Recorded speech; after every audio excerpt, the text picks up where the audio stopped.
Irmãos e irmãs, graça e paz. Vamos refletir o texto de João, capítulo 4, versículos 46, 47 e 48. E no capítulo 12, o versículo 42, que diz o seguinte: Dirigiu-se de novo a Caná da Galileia, onde da água fizera vinho. Ora, havia um oficial do rei, cujo filho estava doente em Cafarnaum. Tendo ouvido dizer que Jesus viera da Judéia para a Galiléia, foi ter com ele e lhe rogou que descesse para curar seu filho, que estava à morte. Então Jesus lhe disse: Se porventura não virdes sinais e prodígios, de modo nenhum crereis. Capítulo 12, versículo 42. Contudo, muitos dentre as próprias autoridades creram nele, mas por causa dos fariseus não o confessavam, para não serem expulsos da sinagoga. Nos evangelhos sinóticos, irmãos, Marcos, Lucas e Mateus, Jesus concede cura, milagres, às pessoas porque essas pessoas creem, acreditam. Em João, Jesus não dá crédito aos que creem em seu nome simplesmente por verem seus sinais, seus milagres. É o que lemos em João 2, 23, 24 e 25. Trata-se, portanto, de dois tipos de fé diferentes. A fé que nos sinóticos é ratificada por Jesus, com curas milagrosas.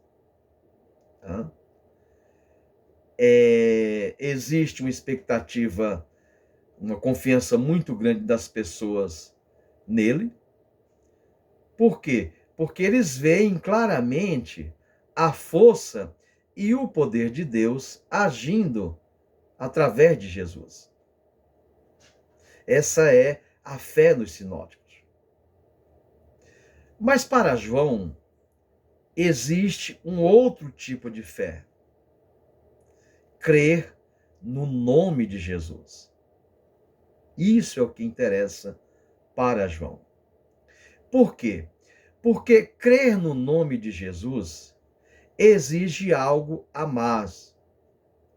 Exige que a pessoa, o indivíduo, declare publicamente ou se declare publicamente por Jesus, pela pessoa de Jesus. João escreveu o seu evangelho no final do primeiro século, entre os anos 90 e 100 depois de Cristo. Portanto, ele escreve algumas décadas depois de Marcos, Mateus e Lucas. E esse é um detalhe importante para compreendermos o seu evangelho. Os versículos 46, 47 e 48 do capítulo 4 diz que Jesus está voltando para Galiléia, onde ele havia transformado água em vinho lá no casamento em Caná. E havia um oficial do rei, no caso Herodes Antipas, cujo filho estava muito doente. Ele mora em Cafarnaum.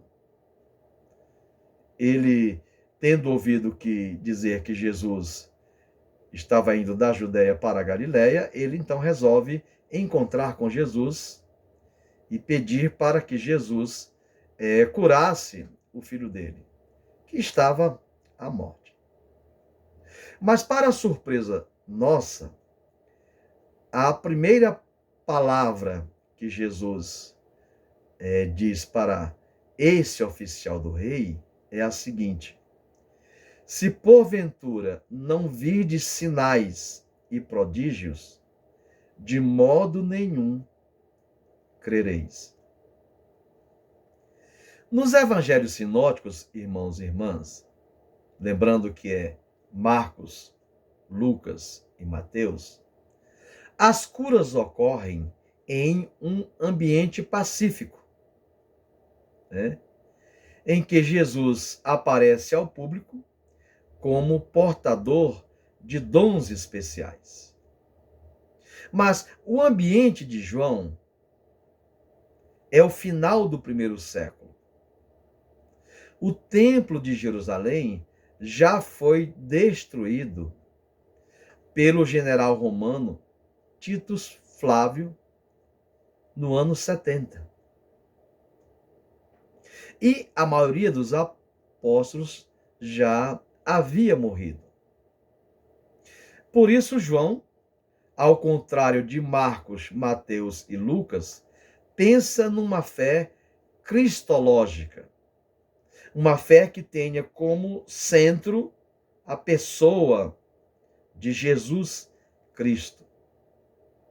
Ou seja, uma fé em Jesus Cristo, professando o nome dele em meio a um ambiente hostil e de grande perseguição aos cristãos. E para esse tipo de fé, o entusiasmo suscitado pelos sinais e milagres não fornece uma base suficientemente sólida àquele que quer professar publicamente o nome de Jesus. Por isso, para João, irmãos e irmãs, os sinais e milagres são um primeiro passo, né?